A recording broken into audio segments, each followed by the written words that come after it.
उन्हाळ्यात जंगलात रानमेव्याची रेलचेल असते. आंबा, महुआ, चारोळी, तेंदू, भोकर, बेल, कवठ असे कित्येक फळं उन्हाळ्याची दाहकता कमी करत असतात. आज आपण चारोळीच्या झाडाची माहिती करून घेऊया. चारोळी, चिरोंजी, चार ही एकाच झाडाची नावं आहेत. इंग्रजीत त्याला कडप्पा आल्मंड असं म्हणतात.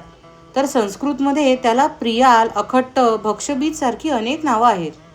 आमच्या विदर्भ आणि मध्य प्रदेशातल्या जंगलातले आदिवासी बांधव चारोळीला गुठली म्हणून संबोधतात. त्याचं बॉटॅनिकल नाव बुचनानिया कोचिनचिनेन्सिस असं आहे. चारोळी हा आंबा आणि काजूचा भाऊबंद. चारोळीला फेब्रुवारी महिन्यात मोहर येतो तेव्हा बरेच वेळा त्याचं झाड दुरून अगदी आंब्यासारखंच मोहरलेलं दिसतं. फक्त आंब्याच्या झाडाला जसा सुगंधित मोहर असतो तसा चाराच्या झाडाला नसतो.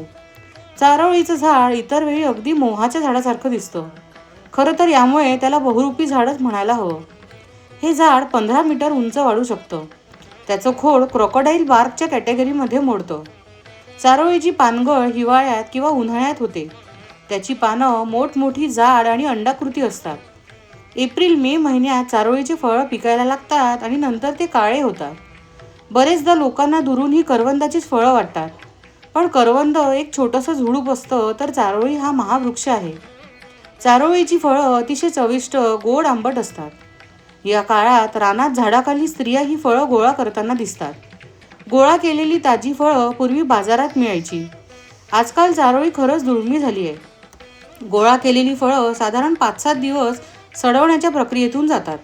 त्यानंतर हे फळ शिंपलं उघडल्यासारखं उघडतं आणि आतली बी दिसायला लागते. ही बी म्हणजेच आपण गोड पदार्थ बनवताना वापरतो ती चारोळी. या चारोळीमध्ये तेलाचं प्रमाण खूप असतं. त्यामुळे चारोळीला स्नेहबीज हे संस्कृत नावसुद्धा आहे. यापासून निघणाऱ्या तेलाचा उपयोगसुद्धा केला जातो. फळाच्या सीझनमध्ये पक्ष्यांची या झाडावर झुंबड उडालेली असते. या दिवसात आदिवासी स्त्रिया या चारोळ्या गोळा करून बाजारात विकतात. त्यामुळे कमी वेळेसाठी का होईना चारोळी हा त्यांच्या उत्पन्नाचा एक मार्ग आहे.